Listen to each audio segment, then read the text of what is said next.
शास्त्र की रचना दो दृष्टियों से की जाती है। एक तो सामाजिक व्यवस्था और संस्कृति को कायम रखना, जिससे लोग पूर्वजों के पद चिन्हों का अनुकरण कर सकें, तथा दूसरा ये कि वे शाश्वत शांति को प्राप्त कर लें। रामचरितमानस, बाइबल, कुरान इत्यादि में दोनों पक्षों का समावेश है, किंतु भौतिक दृष्टि प्रधान होने के कारण मनुष्य समाजोपयोगी व्यवस्था को ही पकड़ पाता है। आध्यात्मिक सूक्तियों को भी वो सामाजिक व्यवस्था के ही संदर्भ में देखने लगता है। कहता है कि ऐसा तो शास्त्र में लिखा है। इसीलिए वेद व्यास ने दोनों के लिए एक ही ग्रंथ महाभारत लिखते हुए भी आध्यात्मिक क्रिया का संकलन गीता के रूप में अलग से किया, जिससे कि लोग इस मूल कल्याण पथ में भ्रांति का मिश्रण न कर सके। उन्हीं आध्यात्मिक मूल्यों के साथ प्रस्तुत है गीता का दिव्य संदेश।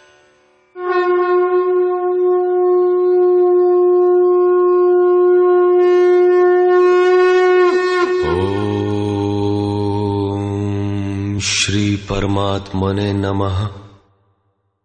यथार्थ गीता, श्रीमद् भगवत गीता, अथ तृतीयो अध्यायः।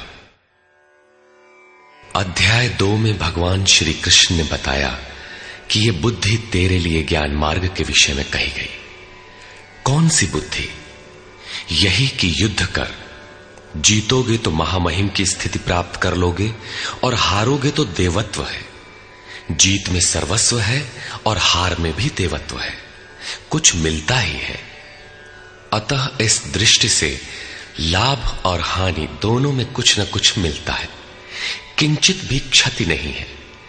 फिर कहा, अब इसी को तू निष्काम कर्मयोग के विषय में सुन। जिस बुद्धि से युक्त होकर तू कर्मों के बंधन से अच्छी प्रकार छूट जाएगा। फिर उसकी विशेषताओं पर प्रकाश डाला।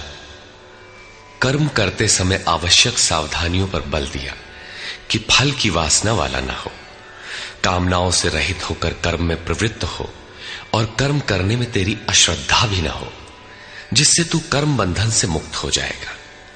मुक्त तो होगा, किंतु रास्ते में अपनी स्थिति नहीं दिखाई पड़ी।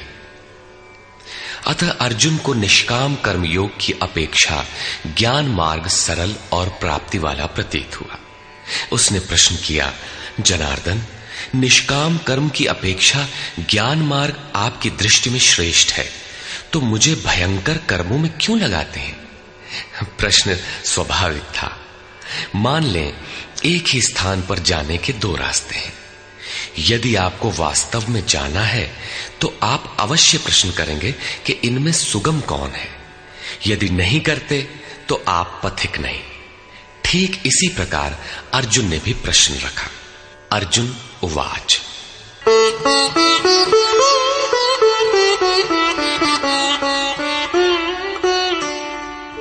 जायसी चेत कर्मणस्ते मता बुद्धिर्जनार्दन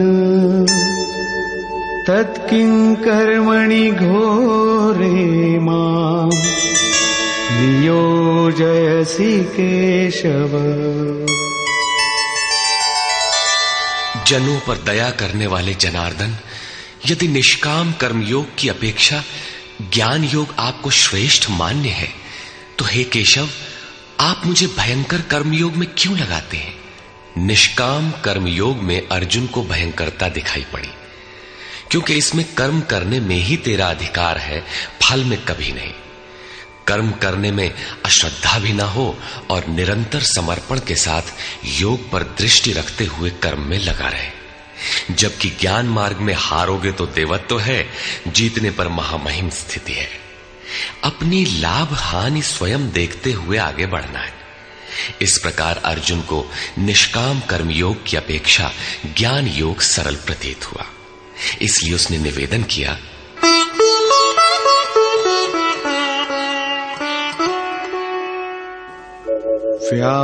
व्यामिश्रेणेव वाक्येन बुद्धिं मोहयसीव मे तदेकं वद निश्चित्य येन श्रेयोऽहमाप्नुयाम्।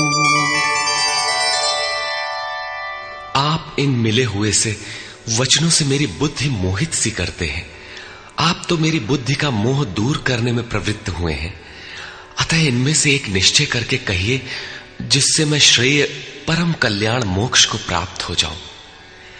इस पर श्री कृष्ण ने कहा, श्री भगवान उवाच,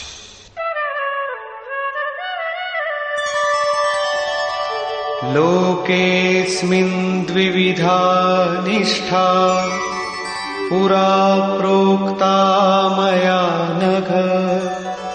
ज्ञानयोगेन सांख्यानां कर्मयोगेन योगिनाम्। निष्पाप अर्जुन, इस संसार में सत्य शोध की दो धाराएं मेरे द्वारा पहले कही गई हैं। पहले का तात्पर्य कभी सत्य युग या त्रेता में नहीं, बल्कि अभी जिसे दूसरे अध्याय में कहे आए हैं। ज्ञानियों के लिए ज्ञान मार्ग और योगियों के लिए निष्काम कर्म योग बताया गया है। दोनों ही मार्गों के अनुसार कर्म तो करना ही पड़ेगा, कर्म अनिवार्य है। न कर्मणामनारम्भात् नैष्कर्म्यं पुरुषोऽश्नुते न च सन्न्यसनादेव सिद्धिं समधिगच्छति। अर्जुन, मनुष्य न तो कर्मों को न आरंभ करने से निष्कर्मता की अंतिम स्थिति को प्राप्त होता है और न आरंभ की हुई क्रिया को त्यागने मात्र से भगवत प्राप्ति रूपी परम सिद्धि को ही प्राप्त होता है। अब तुझे ज्ञान मार्ग अच्छा लगे या निष्काम कर्म मार्ग, दोनों में कर्म तो करना ही पड़ेगा। प्रायः इस स्थल पर लोग भगवत पथ में संक्षिप्त मार्ग और बचाव ढूंढने लगते हैं। कर्म आरंभ ही न करें, हो गए निष्कर्मी। कहीं ऐसी भ्रांति न रह जाए, इसलिए श्री कृष्ण बल देते हैं कि कर्मों को न आरंभ करने से कोई निष्कर्म भाव को नहीं प्राप्त होता। शुभाशुभ कर्मों का जहां अंत है, परम निष्कर्मता की उस स्थिति को कर्म करके ही पाया जा सकता है। इसी प्रकार बहुत से लोग कहते हैं, हम तो ज्ञान मार्गी हैं, ज्ञान मार्ग में कर्म है ही नहीं। ऐसा मानकर कर्मों को त्यागने वाले ज्ञानी नहीं होते। आरंभ की हुई क्रिया को त्यागने मात्र से कोई भगवत साक्षात्कार रूपी परम सिद्धि को प्राप्त नहीं होता है, क्योंकि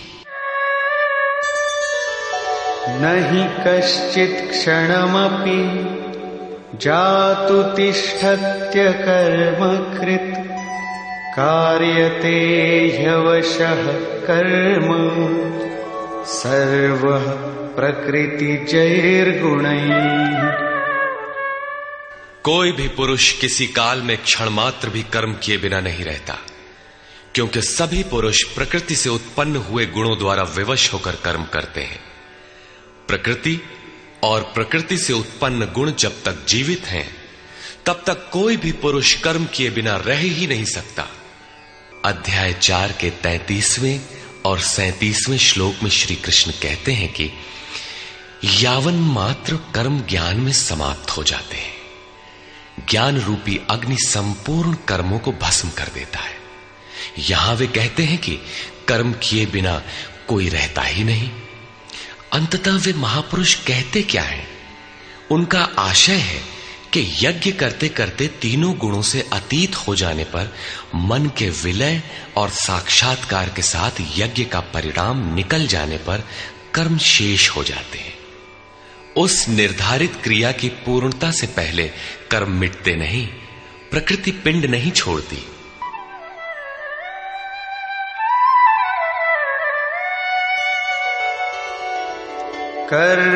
कर्मेन्द्रियाणि संयम्य य आस्ते मनसा स्मरन् इन्द्रियार्थान् विमूढात्मा मिथ्याचार स उच्यते। इतने पर भी विशेष रूप से मूढ़ लोग जो कर्मेंद्रियों को हठ से रोककर इंद्रियों के भोगों का मन से स्मरण करते रहते हैं, वे मिथ्याचारी हैं, पाखंडी हैं, न कि ज्ञानी। सिद्ध है कि कृष्ण काल में भी ऐसी रूढ़ियां थीं। लोग करने योग्य क्रिया को छोड़कर इंद्रियों को हठ से रोककर बैठ जाते थे और कहने लगते थे कि मैं ज्ञानी हूं, पूर्ण हूं। किंतु श्री कृष्ण कहते हैं कि वे धूर्त हैं। ज्ञान मार्ग अच्छा लगे या निष्काम कर्म योग, दोनों ही मार्गों में कर्म तो करना ही पड़ेगा।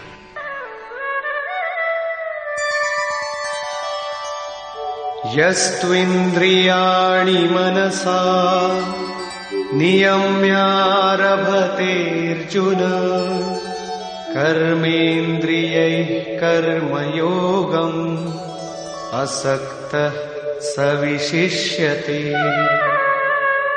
अर्जुन, जो पुरुष मन से इंद्रियों को वश में करके जब मन में भी वासनाओं का स्फुरण न हो सर्वथा अनासक्त हुआ कर्मेंद्रियों से कर्मयोग का आचरण करता है, वो श्रेष्ठ है। ठीक है, समझ में आया कि कर्म का आचरण करें, किंतु ये प्रश्न खड़ा होता है कि कौन सा कर्म करें। इस पर कहते हैं,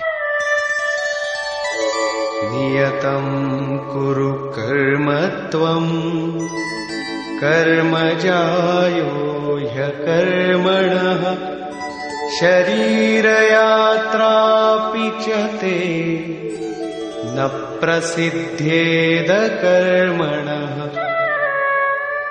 अर्जुन, तू निर्धारित किए हुए कर्म को कर, अर्थात कर्म तो बहुत से हैं, उनमें से कोई एक चुना हुआ है, उसी नियत कर्म को कर। कर्म न करने की अपेक्षा कर्म करना ही श्रेष्ठ है। इसलिए कि करते रहोगे, थोड़ी भी दूरी तय कर लोगे तो जैसा पीछे बता आए हैं, महान जन्म मरण के भय से उद्धार करने वाला है, इसलिए श्रेष्ठ है। कर्म न करने से तेरी शरीर यात्रा भी सिद्ध नहीं होगी। शरीर यात्रा का अर्थ लोग कहते हैं शरीर निर्वाह। कैसा शरीर निर्वाह? क्या आप शरीर हैं? ये पुरुष जन्म जन्मांतर से, युग युगांतरों से शरीर की यात्रा ही तो करता चला आ रहा है। जैसे वस्त्र जीर्ण हुआ तो दूसरा तीसरा धारण किया, इसी प्रकार कीट पतंग से लेकर मानव तक, ब्रह्मा से लेकर यावन मात्र जगत परिवर्तनशील है। ऊपर नीचे योनियों में बराबर ये जीव शरीरों की ही तो यात्रा कर रहा है। कर्म कोई ऐसी वस्तु है जो इस यात्रा को सिद्ध कर देती है, पूर्ण कर देती है। मान लें एक भी जन्म लेना पड़ा तो यात्रा तो जारी है, अभी तो पथिक चल ही रहा है, वो दूसरे शरीरों की यात्रा कर रहा है। यात्रा पूर्ण तब होती है जब गंतव्य आ जाए। परमात्मा में स्थिति के अनंतर इस आत्मा को शरीरों की यात्रा नहीं करनी पड़ती, अर्थात शरीर त्याग और शरीर धारण वाला क्रम समाप्त हो जाता है। अतः कर्म कोई ऐसी वस्तु है कि इस पुरुष को पुनः शरीरों की यात्रा नहीं करनी पड़ती। मोक्ष से शुभात। अर्जुन, इस कर्म को करके तू संसार बंधन अशुभ से छूट जाएगा। कर्म कोई ऐसी वस्तु है जो संसार बंधन से मुक्ति दिलाती है। अब प्रश्न खड़ा होता है कि वो निर्धारित कर्म है क्या। इस पर कहते हैं, यज्ञार्थात् कर्मणोऽन्यत्र लोकोऽयं कर्म बन्धनः तदर्थं कर्म कौन्तेय मुक्तसंग समाचर। अर्जुन, यज्ञ की प्रक्रिया ही कर्म है। वो हरकत कर्म है जिससे यज्ञ पूर्ण हो। सिद्ध है कि कर्म एक निर्धारित प्रक्रिया है। इसके अतिरिक्त जो कर्म होते हैं, क्या वे कर्म नहीं है? श्री कृष्ण कहते हैं, नहीं, वे कर्म नहीं है।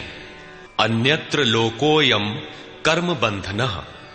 इस यज्ञ की प्रक्रिया के अतिरिक्त दुनिया में जो कुछ भी किया जाता है, सारा जगत जिसमें रात दिन व्यस्त है, वो इसी लोक का एक बंधन है, न कि कर्म। कर्म तो मोक्ष से शुभात, अशुभ अर्थात संसार बंधन से छुटकारा दिलाने वाला है। मात्र यज्ञ की प्रक्रिया ही कर्म है। वो हरकत कर्म है जिससे यज्ञ पूरा होता है। अतः अर्जुन, उस यज्ञ की पूर्ति के लिए संग दोष से अलग रहकर भली प्रकार कर्म का आचरण कर। संग दोष से अलग हुए बिना यह कर्म होता ही नहीं। अब हम समझ गए कि यज्ञ की प्रक्रिया ही कर्म है, किंतु यहां पुनः एक नवीन प्रश्न उत्पन्न हो गया कि वो यज्ञ क्या है जिसे किया जाए। इसके लिए पहले यज्ञ को न बताकर श्री कृष्ण बताते हैं कि यज्ञ आया कहां से, ये देता क्या है। उसकी विशेषताओं पर प्रकाश डाला और चौथे अध्याय में जाकर स्पष्ट किया कि यज्ञ क्या है जिसे हम कार्य रूप दें और हमसे कर्म होने लगे। योगेश्वर श्री कृष्ण की शैली से स्पष्ट है कि जिस वस्तु का चित्रण करना है वे पहले उसकी विशेषताओं का चित्रण करते हैं जिससे श्रद्धा जागृत हो। तत्पश्चात वे उसमें बरती जाने वाली सावधानियों पर प्रकाश डालते हैं और अंत में मुख्य सिद्धांत प्रतिपादित करते हैं। स्मरण रहे कि यहां पर श्री कृष्ण ने कर्म के दूसरे अंग पर प्रकाश डाला कि कर्म एक निर्धारित क्रिया है। जो कुछ किया जाता है वो कर्म नहीं है। अध्याय 2 में पहली बार कर्म का नाम लिया, उसकी विशेषताओं पर बल दिया, उसमें बरती जाने वाली सावधानियों पर प्रकाश डाला, लेकिन यह नहीं बताया कि कर्म क्या है। योगेश्वर श्री कृष्ण ने कहा, अर्जुन, तो निर्धारित किए हुए कर्म को कर। अब प्रश्न उठता है कि निर्धारित कर्म क्या है जिसे हम करें। तब बताया कि यज्ञ को कार्य रूप देना कर्म है। अब प्रश्न उठता है कि वो यज्ञ क्या है। यहां यज्ञ की उत्पत्ति विशेषता बताकर शांत हो जाएंगे और आगे अध्याय 4 में यज्ञ का निखरा हुआ रूप मिलेगा जिसे करना कर्म है। कर्म की यह परिभाषा गीता को समझने की कुंजी है। यज्ञ के अतिरिक्त दुनिया में लोग कुछ न कुछ करते ही रहते हैं। कोई खेती करता है तो कोई व्यापार, कोई पदासीन है तो कोई सेवक, कोई अपने को बुद्धिजीवी कहता है तो कोई श्रमजीवी, कोई समाज सेवा को कर्म मानता है तो कोई देश सेवा को। और इन्हीं कर्मों में लोग सकाम और निष्काम कर्म की भूमिका भी बनाए पड़े हैं। किंतु श्री कृष्ण कहते हैं ये कर्म नहीं है। अन्यत्र लोकोयम कर्म बंधना। यज्ञ की प्रक्रिया के सिवाय जो कुछ भी किया जाता है वो इसी लोक का बंधनकारी कर्म है, न कि मोक्षद कर्म। वस्तुतः यज्ञ की प्रक्रिया ही कर्म है। अब यज्ञ न बताकर पहले यह बताते हैं कि यज्ञ आया कहां से।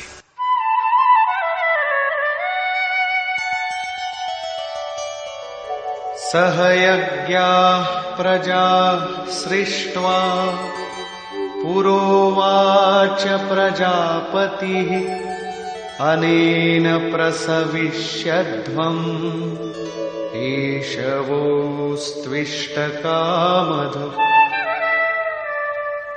प्रजापति ब्रह्मा ने कल्प के आदि में यज्ञ सहित प्रजा को रचकर कहा कि इस यज्ञ द्वारा वृद्धि को प्राप्त हो।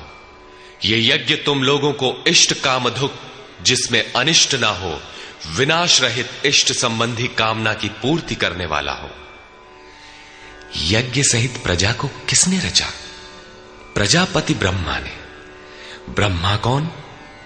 क्या 4 मुख और 8 आंखों वाला देवता जैसा कि प्रचलित है?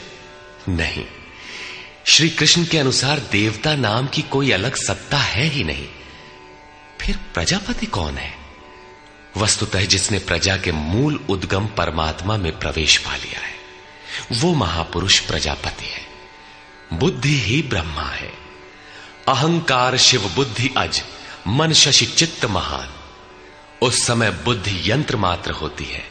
उस महापुरुष की वाणी में परमात्मा ही बोलता है। भजन की वास्तविक क्रिया प्रारंभ हो जाने पर बुद्धि का उत्तरोत्तर उत्थान होता है। प्रारंभ में वो बुद्धि ब्रह्म विद्या से संयुक्त होने के कारण ब्रह्मविद कही जाती है। क्रमशः विकारों का शमन होने पर, ब्रह्म विद्या में श्रेष्ठ होने पर यह ब्रह्म विद्वर कही जाती है। उत्थान और सूक्ष्म हो जाने पर बुद्धि की अवस्था विकसित हो जाती है। वो ब्रह्म विद्वरीयान कहलाती है। उस अवस्था में ब्रह्म विद्वेत्ता पुरुष दूसरों को भी उत्थान मार्ग पर लाने का अधिकार प्राप्त कर लेता है। बुद्धि की पराकाष्ठा है ब्रह्म विद्वरिष्ट, अर्थात ब्रह्मविद की वो अवस्था जिसमें इष्ट प्रवाहित है। ऐसी स्थिति वाले महापुरुष प्रजा के मूल उद्गम परमात्मा में प्रविष्ट और स्थित रहते हैं। ऐसे महापुरुषों की बुद्धि मात्र यंत्र है, वे ही प्रजापति कहलाते हैं। वे प्रकृति के द्वंद्व का विश्लेषण कर आराधना क्रिया की रचना करते हैं। यज्ञ के अनुरूप संस्कारों का देना ही प्रजा की रचना है। इससे पूर्व समाज अचेत अव्यवस्थित रहता है। सृष्टि अनादि है, संस्कार पहले से ही है, किंतु अस्त व्यस्त विकृत है। यज्ञ के अनुरूप उन्हें ढालना ही रचना या सजाना है। ऐसे महापुरुष ने कल्प के आदि में यज्ञ सहित प्रजा की रचना की। कल्प निरोग बनाता है, वैद्य कल्प देते हैं, कोई कायाकल्प करता है। ये क्षणिक शरीरों का कल्प है। वास्तविक कल्प तो तब है जब भवरोग से मुक्ति मिल जाए। आराधना का प्रारंभ इस कल्प की शुरुआत है। आराधना पूर्ण हुई तो आपका कल्प पूरा हो गया। इस प्रकार परमात्म स्वरूपस्थ महापुरुषों ने भजन के प्रारंभ में यज्ञ सहित संस्कारों को सुसंगठित कर कहा कि इस यज्ञ से तुम वृद्धि को प्राप्त हो। कैसी वृद्धि? क्या मकान कच्चे से पक्का बन जाएगा? आय अधिक होने लगेगी? नहीं, यज्ञ इष्ट कामधुक, इष्ट संबंधी कामना की पूर्ति करेगा। इष्ट है परमात्मा, उस परमात्मा संबंधी कामना की पूर्ति वाला है। प्रश्न स्वाभाविक है कि यज्ञ सीधे उस परमात्मा की प्राप्ति करा देगा अथवा क्रम क्रम से चलकर।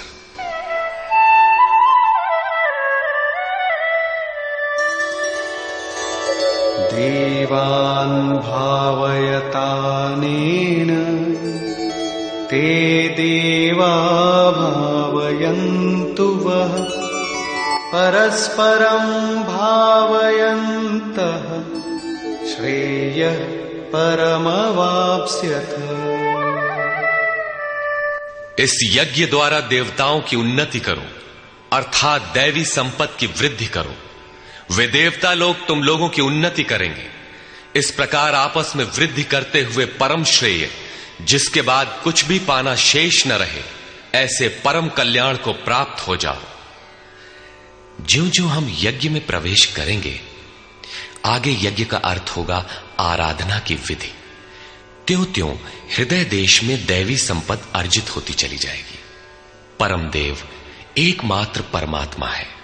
उस परम देव में प्रवेश दिला देने वाली जो संपद है, अंतःकरण की जो सजातीय प्रवृत्ति है, उसी को दैवी संपत्ति कहते हैं।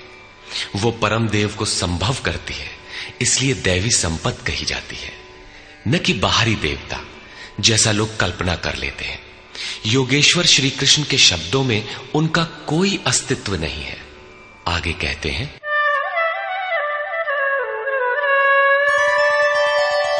इष्टान् भोगान् हि वो देवा दास्यन्ते यज्ञभाविताः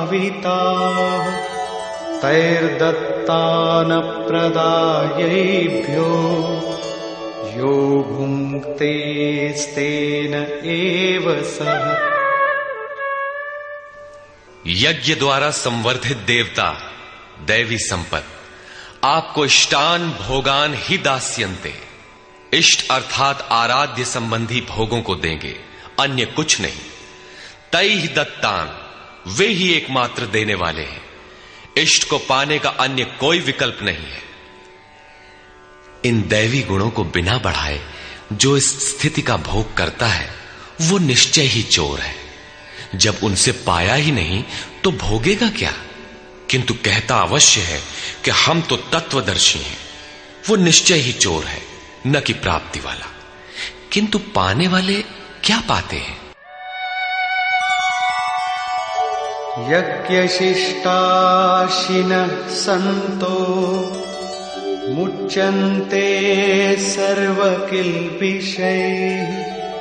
भुञ्जते ते त्वघं पापा ये पचन्त्यात्मकारणात्। यज्ञ से बचे हुए अन्न को खाने वाले संतजन सब पापों से मुक्त हो जाते हैं। दैवी संपत्ति की वृद्धि करते करते परिणाम में प्राप्ति काल ही पूर्ति काल है। जब यज्ञ पूर्ण हो गया तो शेष बचा हुआ ब्रह्म ही अन्न है। इसी को श्री कृष्ण ने दूसरे शब्दों में कहा, यज्ञ शिष्टामृत भुजो यान्ति ब्रह्म सनातनम। यज्ञ जिसकी सृष्टि करता है उस अशन को पान करने वाला ब्रह्म में प्रविष्ट हो जाता है। यहां वे कहते हैं कि यज्ञ से शेष बचे हुए अशन को, ब्रह्म पीयूष को पान करने वाला सब पापों से छुटकारा पा जाता है। संत जन तो छूट जाते हैं, किंतु पापी लोग मोह के माध्यम से उत्पन्न शरीरों के लिए पचते हैं।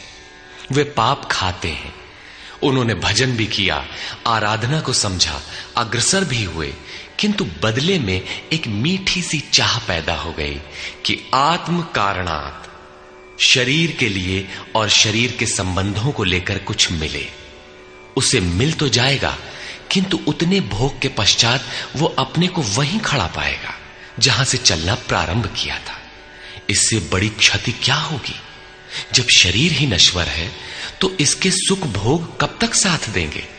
वे आराधना तो करते हैं, किंतु बदले में पाप ही खाते हैं। पलट सुधाते 60 विष ले ही, वो नष्ट तो नहीं होगा, किंतु आगे नहीं बढ़ेगा। इसीलिए श्री कृष्ण निष्काम भाव से कर्म भजन करने पर बल देते हैं। अभी तक श्री कृष्ण ने बताया कि यज्ञ परम श्रेय देता है और उसकी रचना महापुरुषों द्वारा होती है, किंतु वे महापुरुष प्रजा की रचना में क्यों प्रवृत्त होते हैं? इस पर कहते हैं,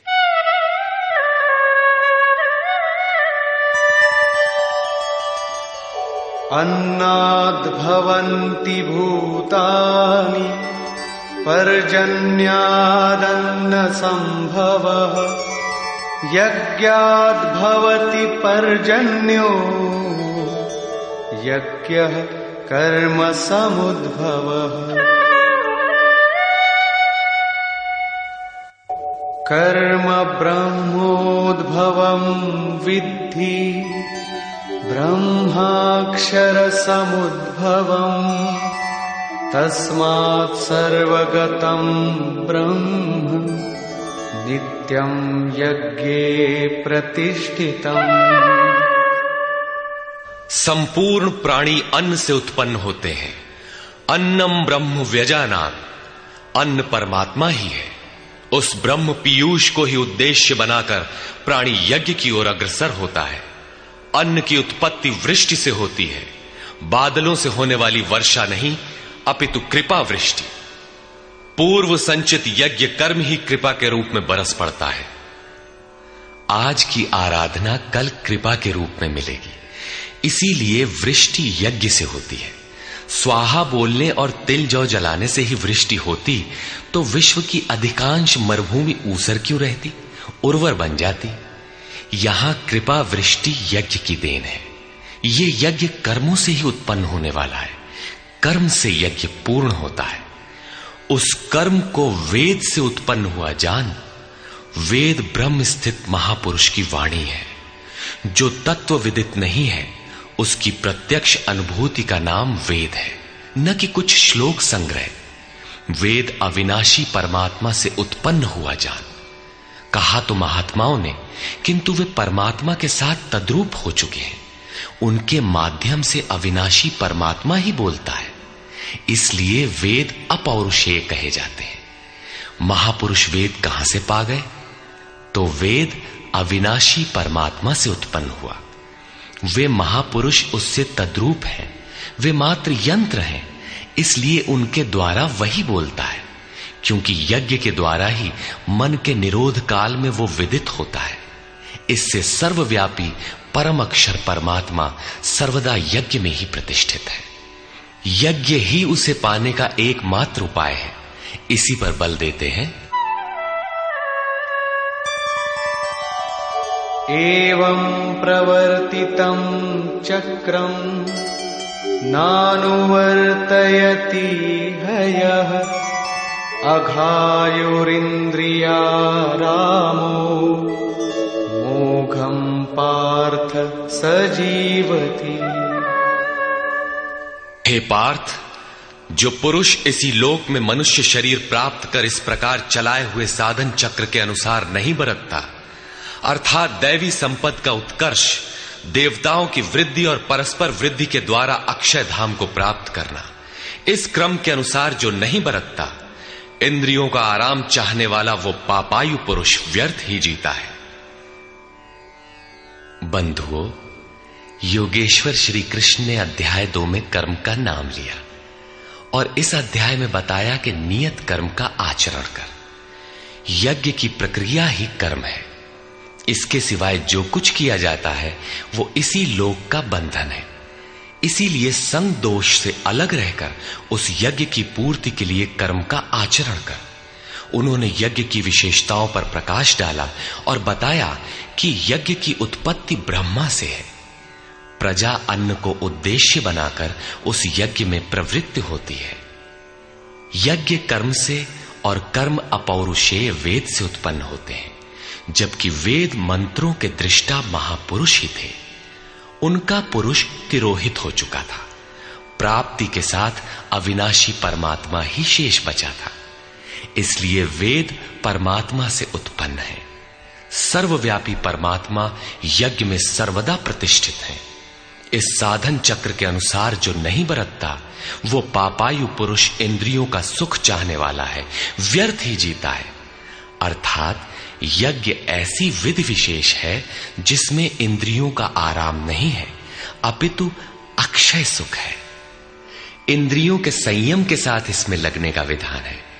इंद्रियों का आराम चाहने वाले पापायु हैं। अभी तक श्री कृष्ण ने नहीं बताया है कि यज्ञ है क्या, परंतु क्या यज्ञ करते ही रहेंगे या इसका कभी अंत भी होगा? इस पर योगेश्वर कहते हैं, यस्त्वात्मरतिरेव स्यात् आत्मतृप्तश्च मानवः आत्मन्येव च सन्तुष्टः तस्य कार्यं न विद्यते। परंतु जो मनुष्य आत्मा में ही रत, आत्मतृप्त और आत्मा में ही संतुष्ट है, उसके लिए कोई कर्तव्य नहीं रह जाता। यही तो लक्ष्य था। जब अव्यक्त सनातन अविनाशी आत्म तत्व प्राप्त हो गया तो आगे ढूंढे किसे? ऐसे पुरुष के लिए न कर्म की आवश्यकता है न किसी आराधना की। आत्मा और परमात्मा एक दूसरे के पर्याय हैं। इसी का पुनः चित्रण करते हैं। नैव तस्य कृतेनार्थो नाकृतेनेह कश्चन न चास्य सर्वभूतेषु कश्चिदर्थव्यपाश्रयः।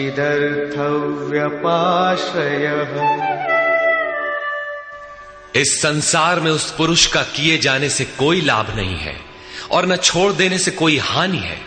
जबकि पहले आवश्यक था, उसका संपूर्ण प्राणियों में कोई स्वार्थ संबंध नहीं रह जाता।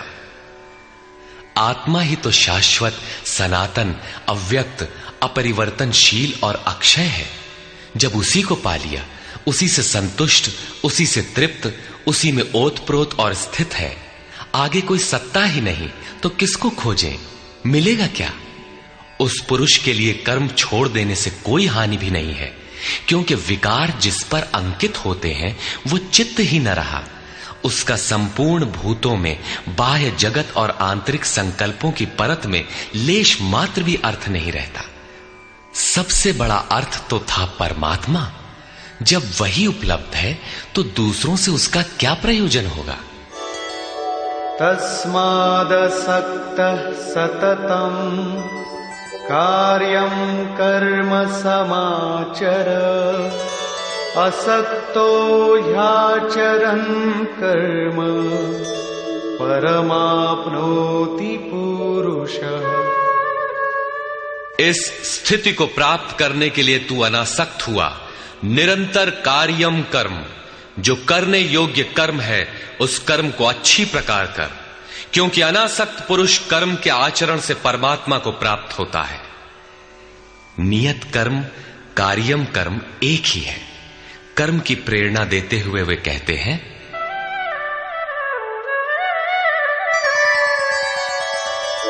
कर्मणैव हि संसिद्धिम् आस्थिता जनकादयः लोकसंग्रहमेवापि संपश्यन् कर्तुमर्हसि।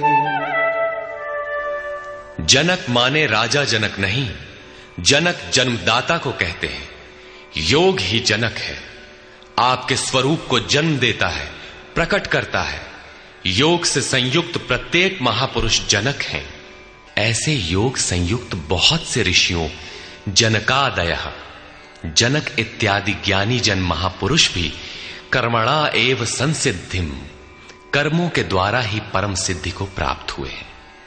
परम सिद्धि माने परम तत्व परमात्मा की प्राप्ति। जनक इत्यादि जितने भी पूर्व में होने वाले महर्षि हुए हैं, इस कार्यम कर्म के द्वारा जो यज्ञ की प्रक्रिया है, इस कर्म को करके ही संसिद्धिम परम सिद्धि को प्राप्त हुए। किंतु प्राप्ति के पश्चात वे भी लोक संग्रह को देखकर कर्म करते हैं, लोकहित को चाहते हुए कर्म करते हैं। अतः तू भी प्राप्ति के पश्चात लोकनायक बनने के लिए कार्य करने के ही योग्य है। क्यों? यद्यदाचरति श्रेष्ठः तत्तदेवेतरो जनः स यत्प्रमाणं कुरुते लोकस्तदनुवर्तते। श्रेष्ठ पुरुष जो जो आचरण करता है, अन्य पुरुष भी उसके अनुसार ही करते हैं। वो महापुरुष जो कुछ प्रमाण कर देता है, संसार उसका अनुसरण करता है। पहले श्री कृष्ण ने स्वरूप में स्थित आत्मतृप्त महापुरुष की रहनी पर प्रकाश डाला कि उसके लिए कर्म किए जाने से न कोई लाभ और न छोड़ने से कोई हानि। फिर भी जनकादि कर्म में भली प्रकार बरतते थे। वहां उन महापुरुषों से श्री कृष्ण धीरे से अपनी तुलना कर देते हैं कि मैं भी एक महापुरुष हूं। न मे पार्थास्ति कर्तव्यम् त्रिषु लोकेषु किंचन नानवाप्तमवाप्तव्यम् वर्त एव च कर्मणि। हे पार्थ, मुझे तीनों लोकों में कोई कर्तव्य नहीं है। पीछे कह आए हैं कि उस महापुरुष का समस्त भूतों में कोई कर्तव्य नहीं है।